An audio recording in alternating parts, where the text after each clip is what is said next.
This is day 10 of the August 94 10-day retreat in Springwater. And as we usually do, we will read this morning from several different authors, spiritual teachers, and some poets. I still have the nerve to read a lot of the same stuff because I've never had any negative comments about it. On the contrary,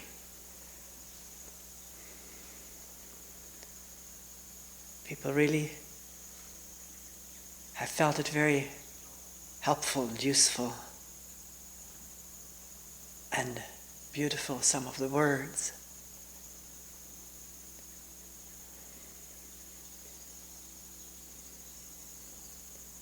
There's a little bit added or taken away every time I don't have or take the time to find a lot of new things. But I think if the mind is fresh and receptive and open, it will also hear and understand freshly. No matter how often the ears may have heard the stuff.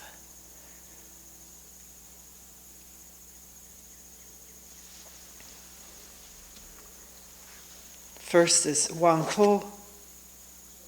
The book is called The Zen Teaching of Wang Po. Wang Po was a teacher, Zen teacher in China about 1,000 years ago.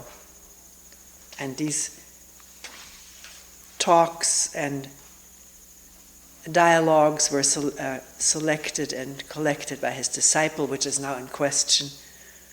Well, it was really Wang Po or really this disciple? Which really doesn't make much difference.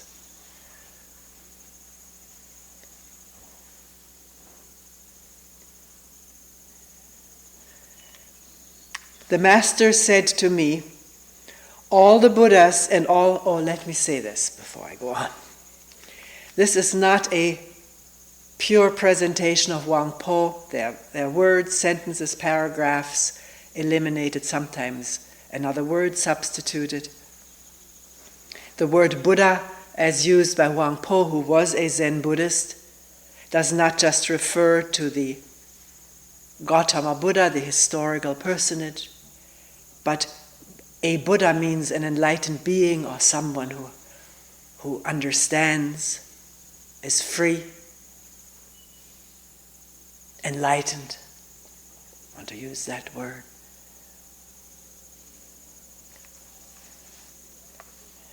The Master said to me, all the Buddhas and all sentient beings are nothing but the one mind. Here he capitalizes one mind, beside which nothing exists. This mind, which is without beginning, is unborn and indestructible.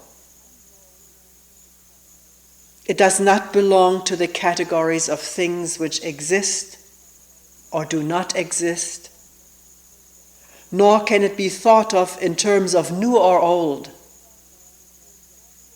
It is neither long nor short, big nor small, for it transcends all limits, measures, names, traces, and comparisons. It is that which you see before you. Begin to reason about it, and you at once fall into error. It is like the boundless void which cannot be fathomed or measured. Void here not meaning a vacuum, but something that cannot be fathomed or measured. No words tacked to it. No concepts, not the product of imagination.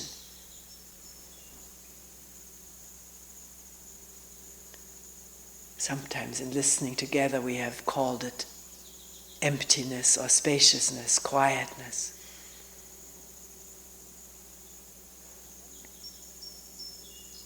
The one mind alone is the Buddha, And there is no distinction between the Buddha and sentient beings, but that sentient beings are attached to forms and so seek externally for Buddhahood. By their very seeking, they lose it.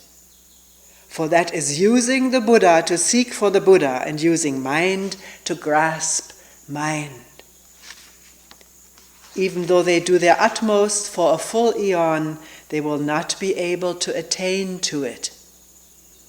They do not know that if they put a stop to conceptual thought and forget their anxiety, the Buddha will appear before them. For this mind is Buddha, and Buddha is all living beings.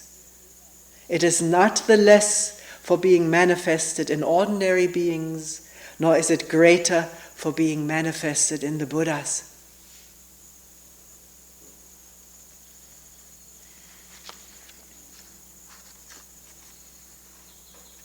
I have to be careful with this hearing, putting a stop to conceptual thought, because this can immediately lead into the effort to cut out thought.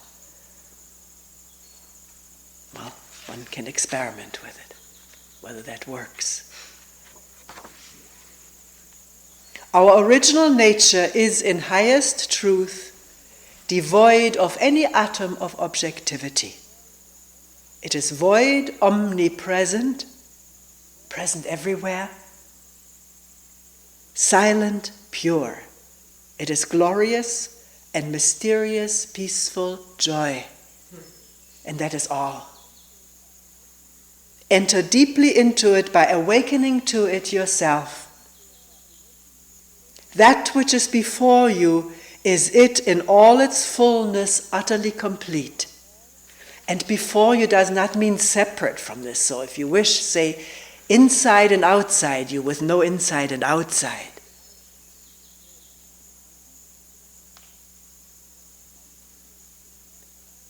There is naught beside.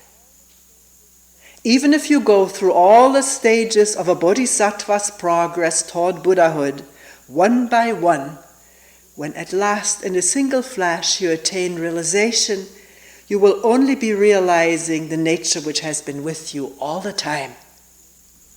And by all the foregoing stages, you will have added to it nothing at all.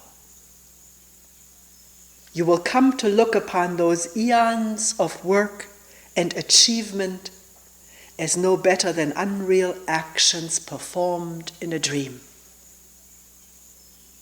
That is why the Buddha said, I truly attained nothing from complete, unexcelled enlightenment.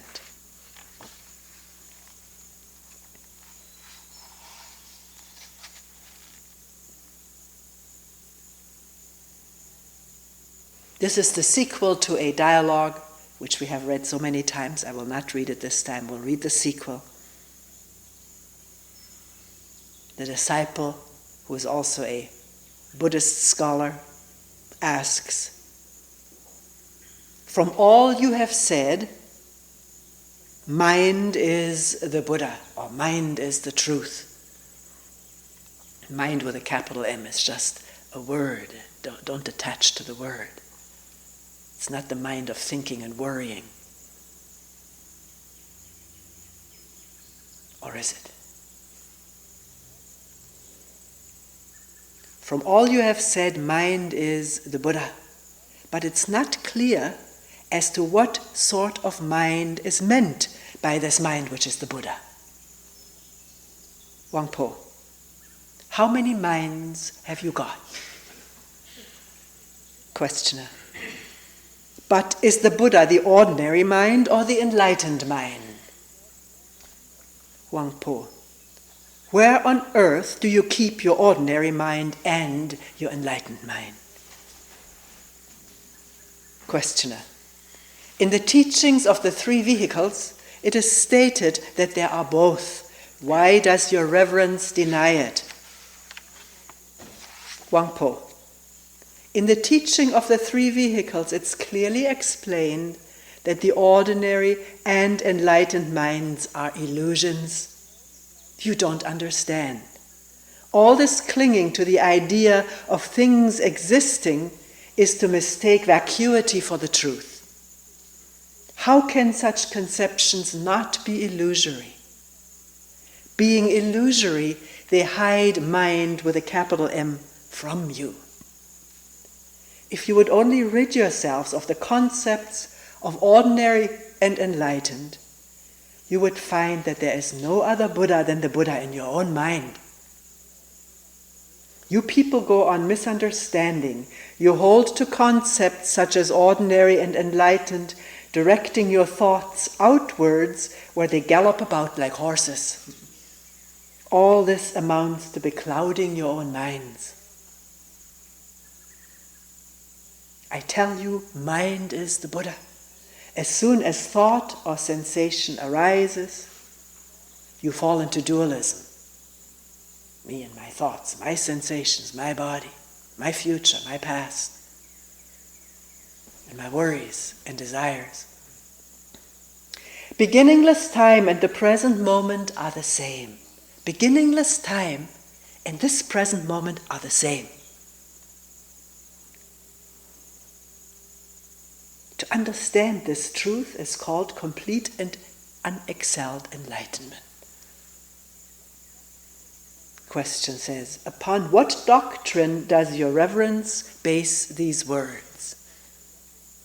Wangpo, why seek a doctrine? As soon as you have a doctrine, you fall into dualistic thought. Questioner, just now you said that the beginningless past and the present are the same. What do you mean by that? Wangpo, it is just because of your seeking that you make a difference between them. If you were to stop seeking, how could there be any difference between them? You see, seeking establishes the future and the past and the present.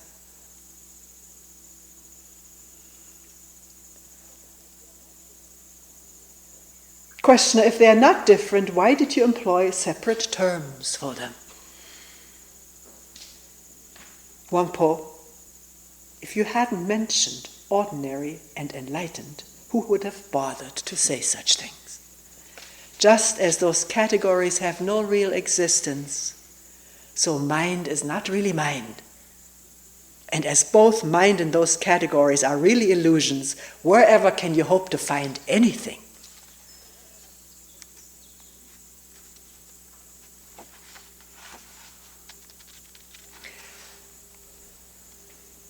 Once I put this question to the Master.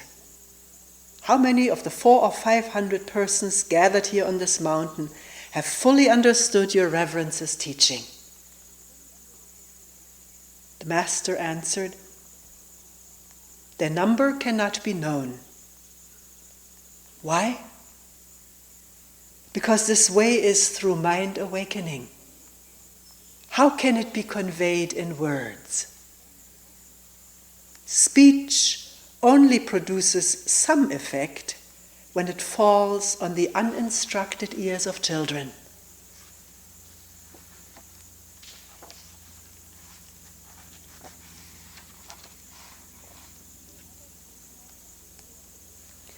Though others may talk of the way of the Buddhas as something to be reached by various pious practices and scripture study, you must have nothing to do with such ideas. A perception sudden as blinking, that subject and object are one, or you can say that there's no division, no separation, will lead to a deeply mysterious, wordless understanding. And by this understanding, you will awake to the truth.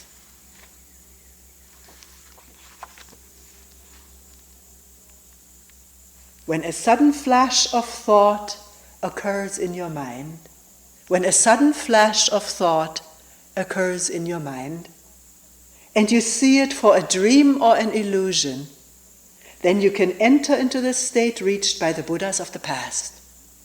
Not that the Buddhas of the past really exist, or that the Buddhas of the future have not yet come into existence.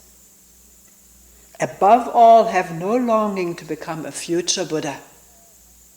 Your sole concern should be, as thought succeeds thought, to avoid clinging to any of them.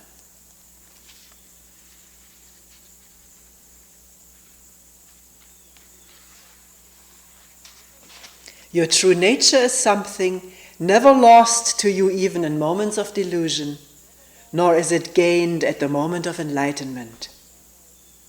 It depends on nothing and is attached to nothing. It is all-pervading, spotless beauty. It is the self-existent and uncreated absolute. Absolute again means, literally translated, depending on nothing.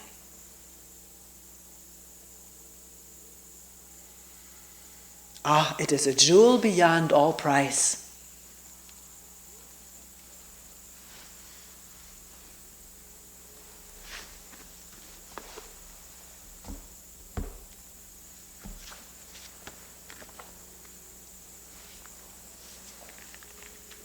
An excerpt from a talk Krishnamurti gave in Bombay in 1955 from a compilation for the annual gathering of the K Foundation in India.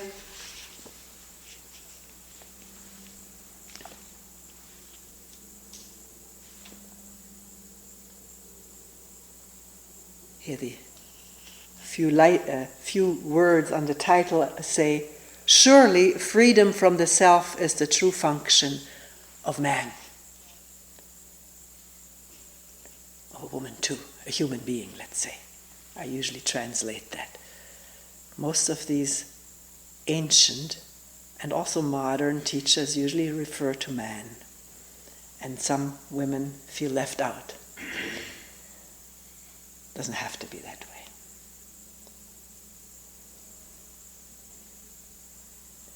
The German word Mensch includes both men and women, so that problem doesn't exist, that particular one in German. Questioner, what is the self-knowledge of which you speak, and how can I acquire it? Krishnamurti, it is very simple, sir. The first step is the last step in self-knowledge. The beginning is the end. The first step is what matters, because self-knowledge is not something you can learn from another. No one can teach you self-knowledge. You have to find out for yourself. It must be your own discovery, and that discovery is not something tremendous, fantastic. It is very simple.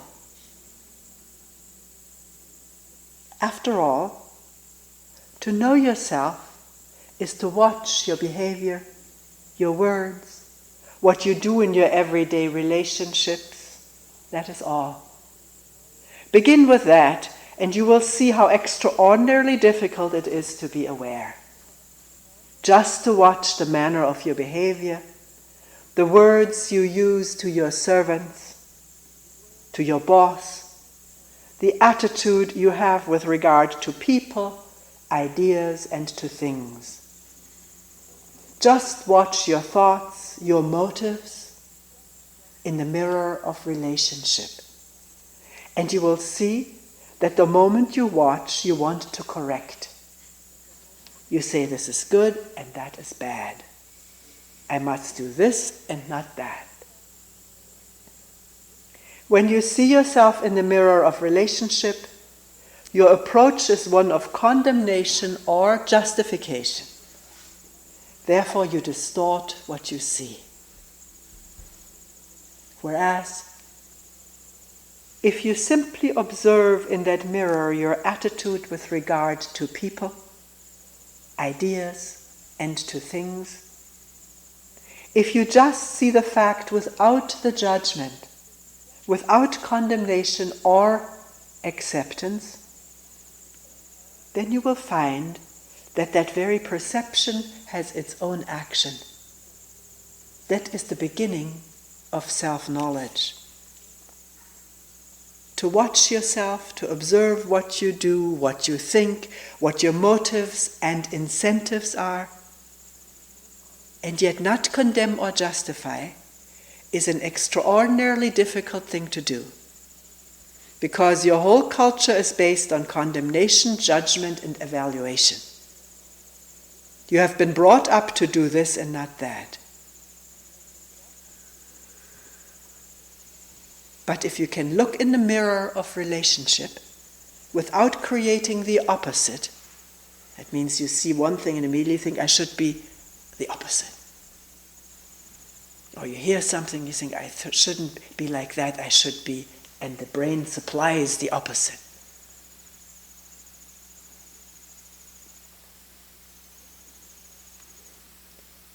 But if you can look in the mirror of relationship without creating the opposite, then you will find that there is no end to self-knowledge. You see, the inquiry into self-knowledge is an outward movement which later turns inward. First we look at the stars and then we look within ourselves. In the same way, we look for reality, for God, for security, for happiness in the objective world. And when it is not found there, we turn inward.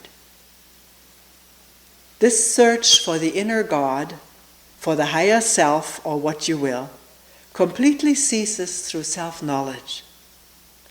And then the mind becomes very quiet, not through discipline, but just through understanding, through watching, through being aware of itself every minute without choice. Don't say I must be aware every minute, because that is just another manifestation of our foolishness when we want to get somewhere, when we want to arrive at a particular state.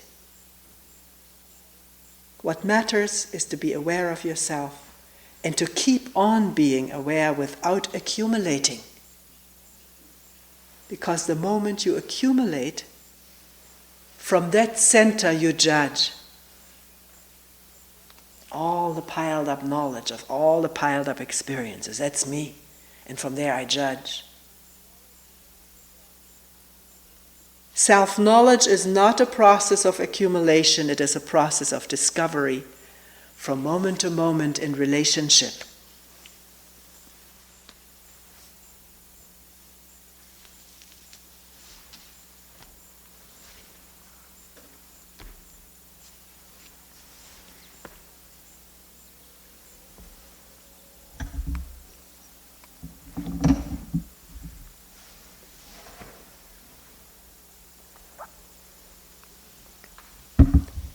Some excerpts from Being and Becoming by Vimalataka. This book being transcriptions of dialogues took place in Dalhousie, India during the summer of 1989.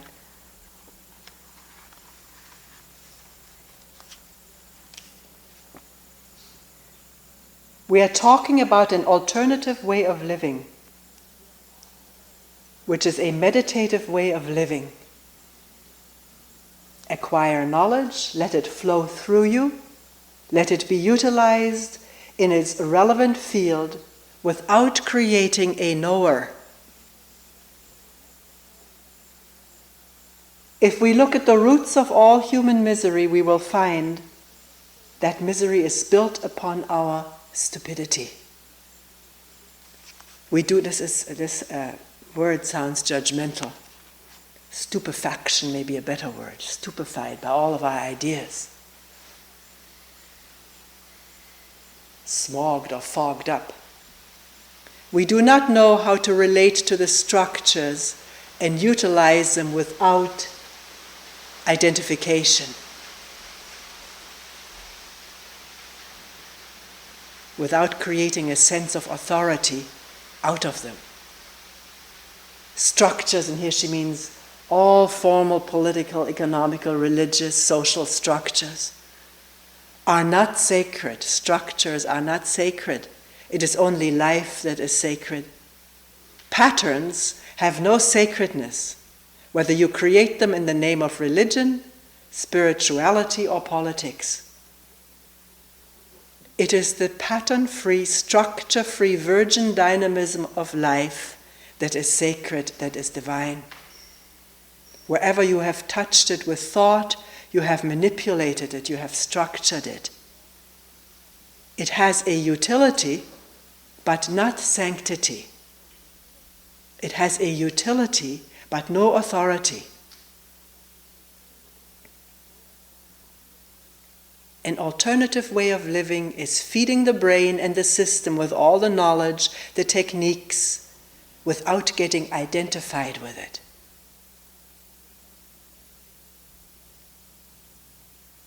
One's profession, one's job, for instance. I'm a doctor, I'm a house cleaner, carpenter, learning the skills.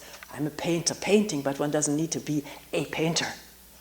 That carries self-image and emotional baggage, pride or feeling inferior or whatever. It is only identification with the knowledge that creates the illusion of the knower. It's my knowledge, it's mine. I'm identified with this knowledge. It's me. It is the creation of a knower that builds up your bondage. Knowledge itself has no power to bind you. It is the creation of the knower that is the obstacle. I have to know I'm in the know, I don't know. Others know. We know all that, don't we? You have a beautiful, sensitive body, and the sensitivity gets into touch with its respective objects outside, and they bring sensations. Sensations are converted back to electric impulses, and the brain interprets them. It is a marvelous process of what we call experiencing. Contact with the outside world through the senses, which are very delicate, very tender. It is quite hard and arduous work to keep your sensual system pure, healthy, supple, and elastic. Let the experiences flow through the sensual system. Nothing wrong in a sensual, sexual experience, but you create an experiencer and get stuck in the experiencer and its likes and dislikes, its value structures, its preferences, its prejudices, its theories. If the sensual contact with objects is allowed to flow through you without creating an experiencer, then the limited human-made world cannot corrupt you. As the oneness of life, manifesting itself into manyness, does not get corrupted, does not lose its vitality, does not get mutilated. In the same way, you acquire knowledge and you appear as an individual playing the role of a father, a mother, brother, sister, or son. You are one appearing as many. There's no identification with the fatherness, the sonness, daughterness, sisterness, and you don't tie so many knots inside, but play the roles sanely, completely, with the magnificence of an inner equipoise. Then you're appearing as many, functioning as many. You're acquiring the knowledge of structures shall not corrupt you. That is the way of meditative living. The word meditation has been identified with psychophysical exercises, with concentrations, methods, techniques, kundalini, shakti paths. The word has been abused and misused. No authority and no effort. Freedom from authority and freedom from the struggle of efforts.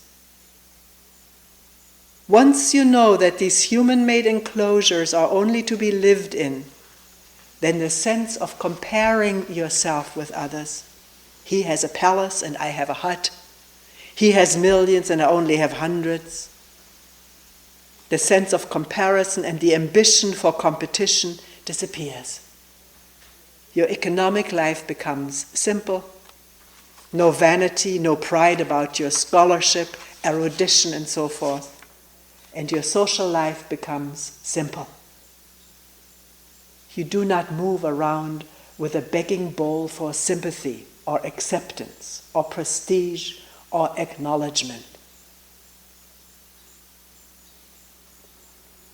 Can you see with me that effortlessness is the content of silence?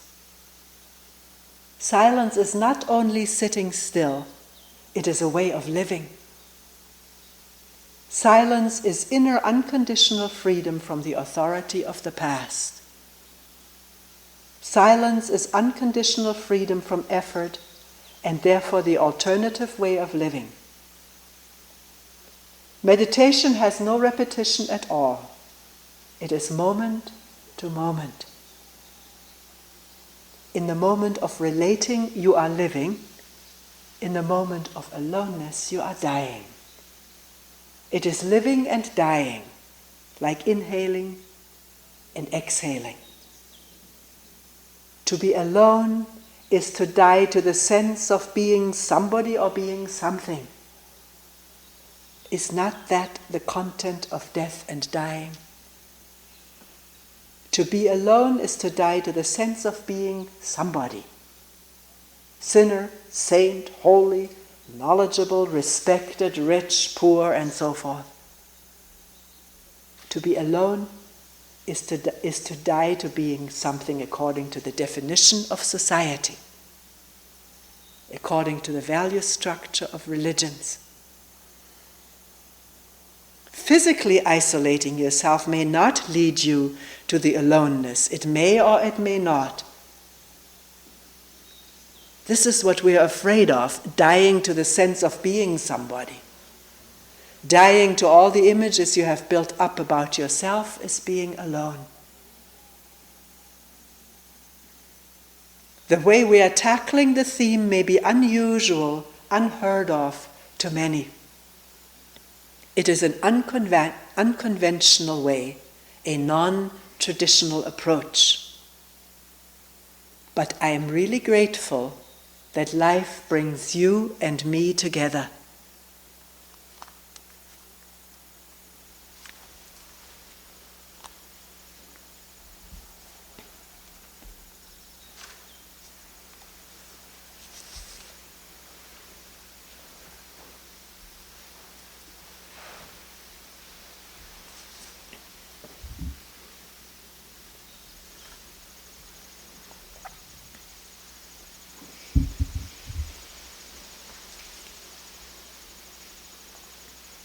A selection from I Am That by Nisargadatta.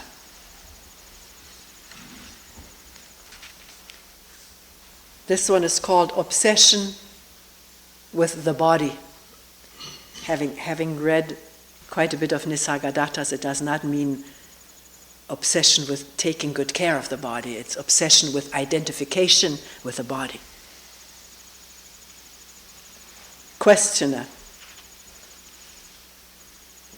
Maharaj, that's how he addresses him. You are sitting in front of me and I am here at your feet. What is the basic difference between us? Nisargadatta. There is no basic difference.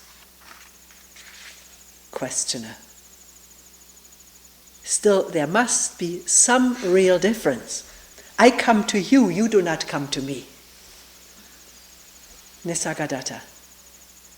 Because you imagine differences, you go here and there in search of superior people. Questioner. You too are a superior person. You claim to know the real while I do not.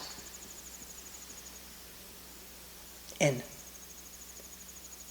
Did I ever tell you that you do not know and therefore you are inferior? Let those who invented such distinctions prove them.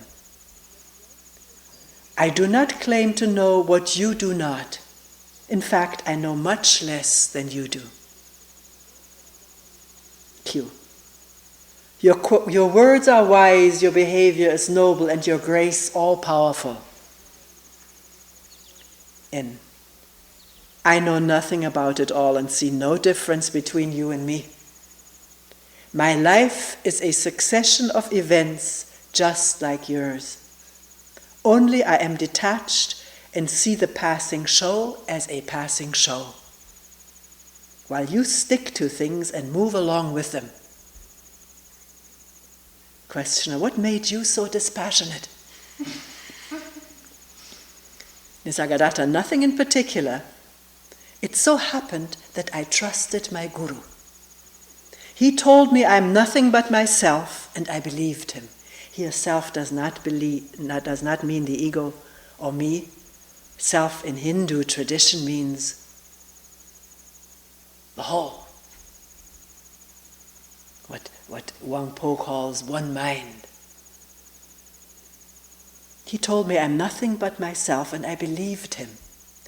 Trusting him, I behaved accordingly and ceased caring for what was not me nor mine. Which in other writings or in dialogues, this is the personality he refers to, and of course our possessions, mental and physical. Questioner, why were you so lucky to trust your teacher fully, while our trust is nominal and verbal? And who can say it happened so? Things happen without cause and reason, and after all, what does it matter who is who? Your high opinion of me is your opinion only. Any moment you may change it. Why attach importance to opinions, even your own? Questioner, still you are different. Your mind seems to be always so quiet and happy, and miracles happen around you. And I know nothing about miracles, and I wonder whether nature admits exceptions to her laws, unless we agree that everything is a miracle. As to my mind, there is no such thing. There is consciousness in which everything happens. It is quite obvious and within the experience of everybody. You just do not look carefully enough. Look well and see what I see. Questioner, what do you see? And I see what you too could see here and now, but for the wrong focus of your attention. You give no attention to yourself. Your mind is all with things, with people, with ideas, never with yourself. Bring yourself into focus. Become aware of your own existence. See how you function. Watch the motives and the results of your actions. Study the prison you have built around yourself by inadvertence. Yes, it doesn't say by stupidity. Inadvertence is a good word. Not knowing what we're doing. By knowing what you are not, you come to know yourself. One thing is certain, the real is not imaginary. It is not a product of the mind. Even the sense I am is not continuous, though it's a useful pointer. This is the practice he gives his students, is to concentrate on the I am, find out the bottom of it, even what's below it, underneath it. That's how he works. It's a useful pointer. Like others say, who am I? Or what is it? Or whatever one, maybe just sitting and questioning or not knowing. It's a useful pointer. It shows where to seek, but not what to seek. You have a good look at it, at this I am. Once you're convinced that you cannot say truthfully about yourself anything except I am, and that nothing that can be pointed at can be yourself, nothing that can be pointed at is yourself. You're no longer intent on verbalizing what you are. All you need is to get rid of the tendency to define yourself. I'm this, I'm that. Not this, that, should be, shouldn't be.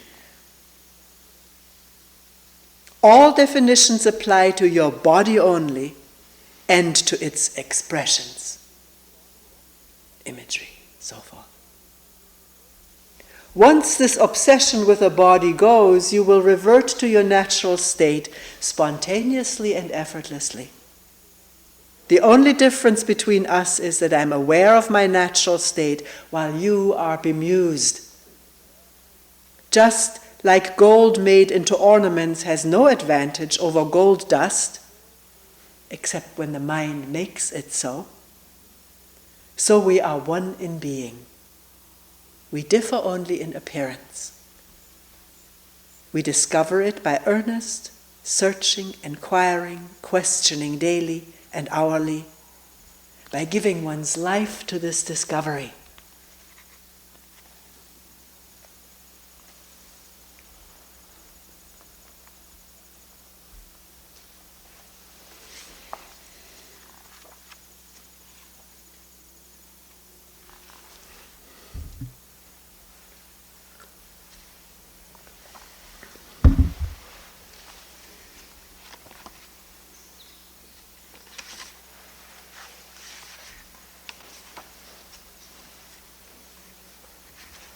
I read some poems from One Robe, One Bowl, the Zen poetry of Ryokan, translated by John Stevens. Ryokan was born in 1758 and was a hermit, lived alone, but loved to go and see people, always lonesome and yearning for spring to see the children and play with them.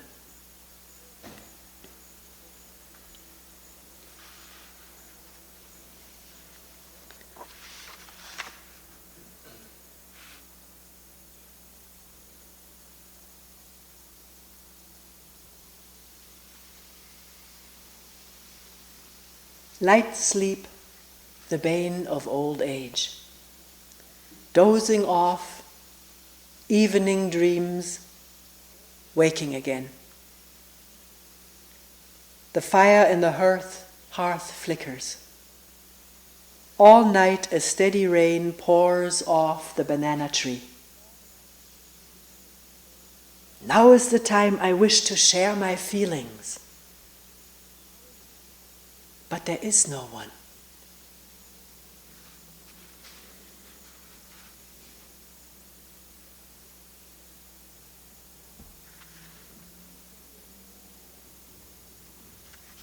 The vicissitudes of this world are like the movements of the clouds.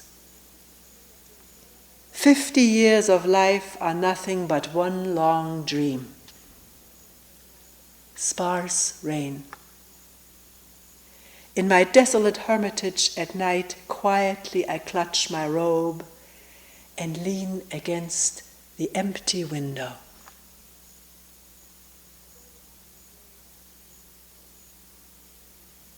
Day after day after day, the children play peacefully with this old monk. Always 2 or 3 balls kept in my sleeves. I've had too much to drink. Spring tranquility. Once again, the children and I are fighting a battle using spring grasses, now advancing, now retreating, each time with more refinement. Twilight. Everyone has returned home. The bright, round moon helps me endure the loneliness. Listening to the evening rain in my hermitage. The great way? I braid spring flowers into a ball. The future?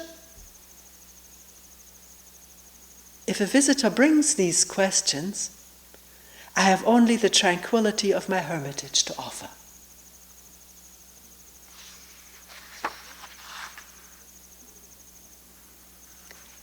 Late at night, the faint sound of someone pounding rice.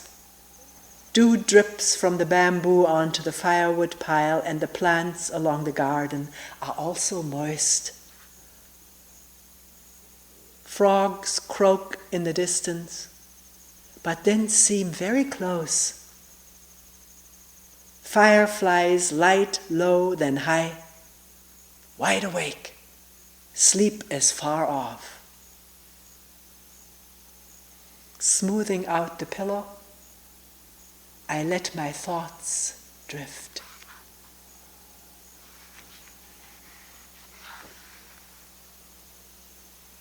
In the distance, frogs croak in the mountain rice fields, the evening's single song.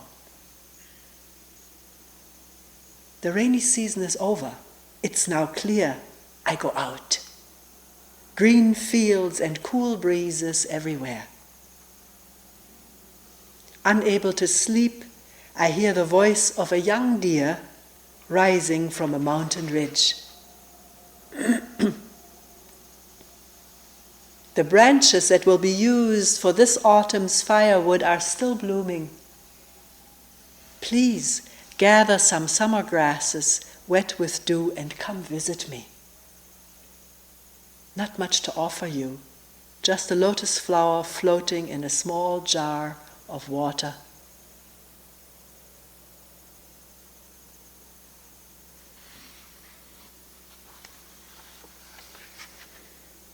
Lying on my grass pillow, dreaming about this dream world again, lonely, fitful sleep.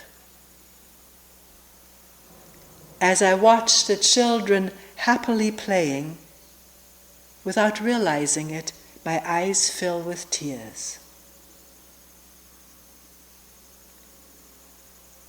Thinking about the people in this floating world far into the night, my sleeve is wet with tears.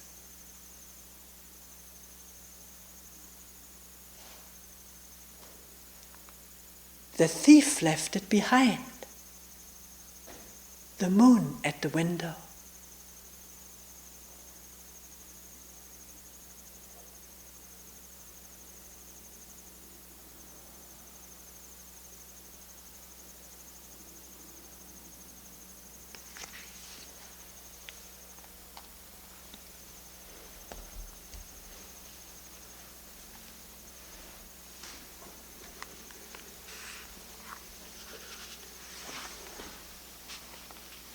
One short excerpt from a translated book by Rainer Maria Rilke. Herta Norton is the translator. Letters to a Young Poet. This was written in Sweden in August 1904.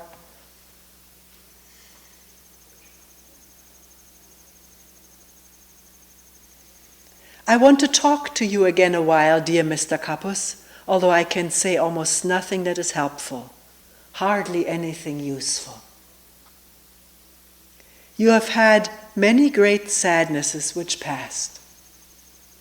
And you say that even this passing was hard for you and put you out of sorts. But please consider whether these great sadnesses have not rather gone right through the center of yourself. Whether much in you has not altered, whether you have not somewhere at some point of your being undergone a change while you were sad. Only those sadnesses are dangerous and bad which one carries about among people in order to drown them out.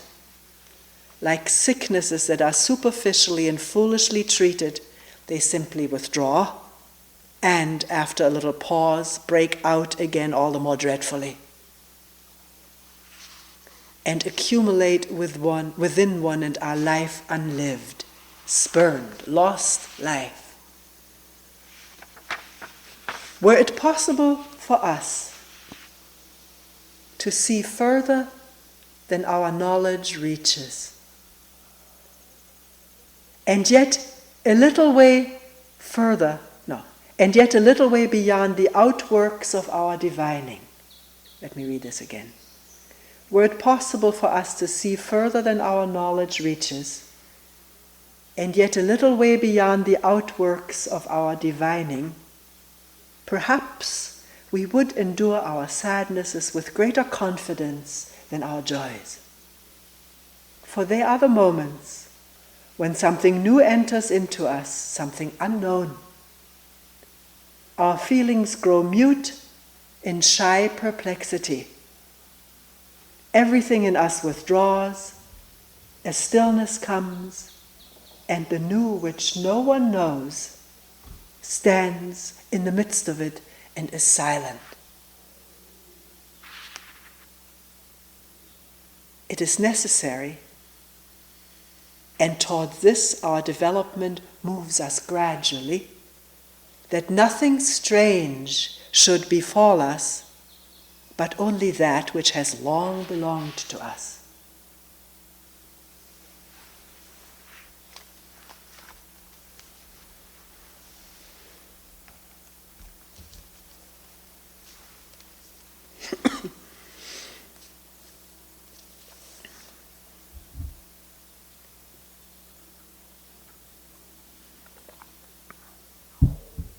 Some poems by Mary Oliver, one from the House of Light, the other from a compendium called New and Selected Poems.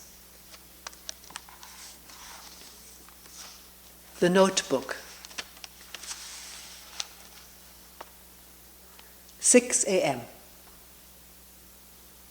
The small pond turtle lifts its head into the air like a green toe.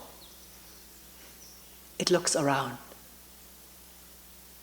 What it sees is the world swirling back from darkness, a red sun rising over the water, over the pines, and the wind lifting, and the water striders heading out, and the white lilies opening their happy bodies. The turtle doesn't have a word for it. The silky water, or the enormous blue morning, or the curious affair of its own body. On the shore, I am so busy scribbling and crossing out. I almost miss seeing him paddle away through the wet black forest.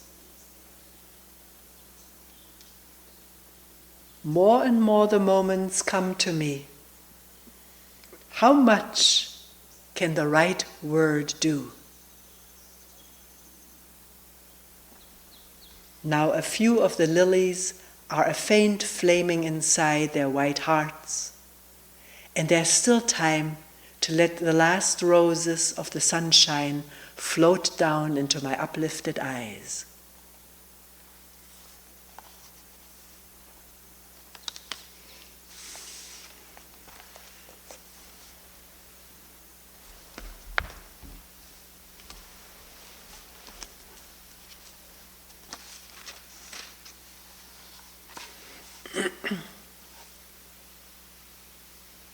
When death comes like the hungry bear in autumn, when death comes and takes all the bright coins from his purse to buy me and snaps the purse shut, when death comes like the measles-pox, when death comes like an iceberg between the shoulder blades, I want to step through the door full of curiosity, wondering, what is it going to be like that cottage of darkness? And therefore I look upon everything as a brotherhood and a sisterhood. And I look upon time as no more than an idea. And I consider eternity as another possibility.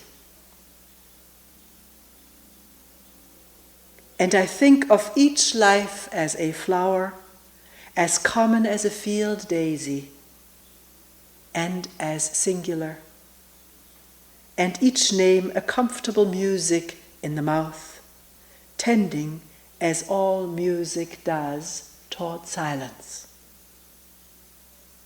And each body a lion of courage, and something precious to the earth.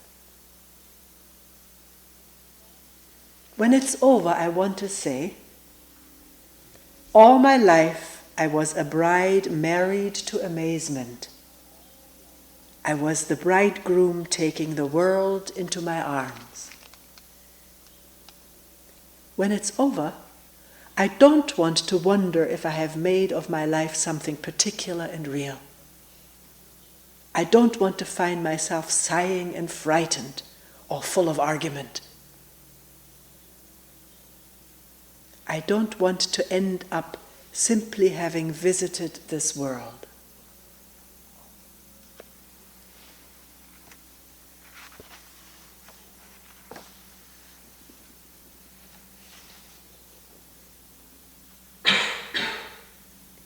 The sun. Have you ever seen anything in your life more wonderful than the way of the sun? No, than the way the sun, every evening, relaxed and easy, floats toward the horizon and into the clouds or the hills or the rumpled sea and is gone. And how it slides again out of the blackness every morning on the other side of the world, like a red flower streaming upward on its heavenly oils, say on a morning in early summer, as its perfect imperial distance. And have you ever felt for anything such wild love? Do you think there's anywhere in any language a word billowing enough for the pleasure that fills you as the sun reaches out, as it warms you as you stand there, empty-handed? Or have you too turned from this world? Or have you too gone crazy for power, for things?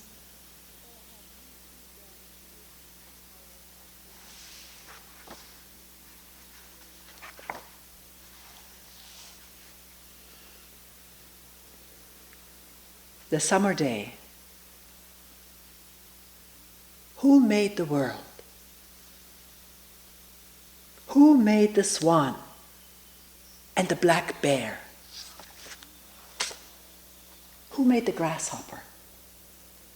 This grasshopper, I mean. The one who has flung herself out of the grass, the one who's eating sugar out of my hand, who's moving her jaws back and forth instead of up and down, who is gazing around with her enormous and complicated eyes. Now she lifts her pale forearms and thoroughly washes her face. Now she snaps her wings open and floats away.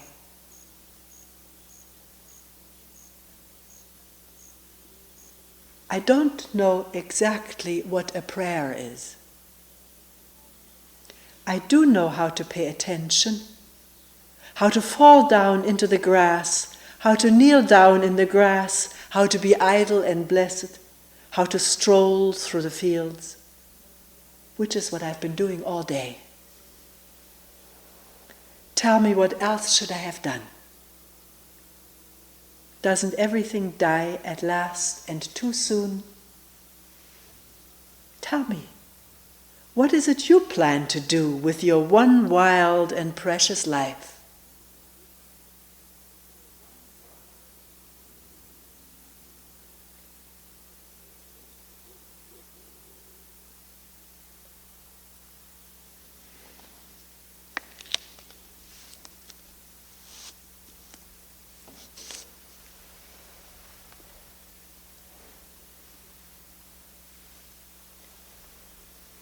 We will end here for today.